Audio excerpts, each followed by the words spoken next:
Ngayong araw nga, October 9, gagawa rin ng pontifical coronation ang mapaghimalang larawan ng Nuestra Señora del Santissimo Rosario, Reina del Caracol.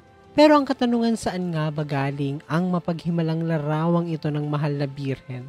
Sinasabing noong October 22, 1831, nagkaroon ng malakas sa bagyo na nagdulot ng malaking pinsala sa Maynila, Cavite, Bulacan at Laguna. At meron ding naglalakbay ng mga tripulanting mangangalakal mula sa Mindoro papuntang Maynila, kung saan sinuong nila yung malakas na ulan na yon.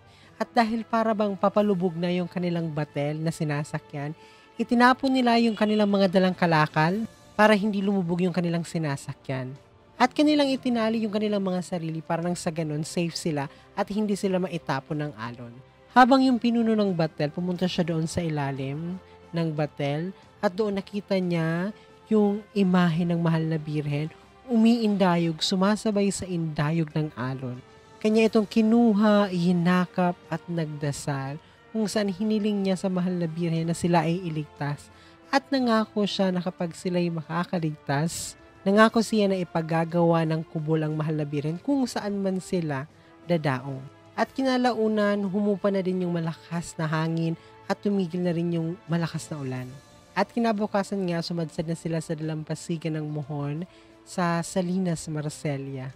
At tulad nga ng ipinangako ng pinuno ng batel, kanilang ipinagpagawa ng kubol ang mahal na Birhen gamit yung mga kahoy mula doon sa kanilang sinakyang batel. Lumaganap nga ang debosyon sa mahal na Birhen at maraming mga himala ang kanilang may uugnay sa kanilang pagdedebosyon sa Reina del Caracol.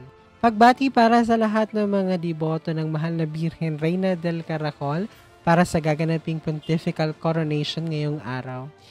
Hanggang dito na lang muna, Chingos in Faith. Ito po ang inyong hermano nagpapaalalang piliing maging masaya at piliing maging banal. Maraming salamat!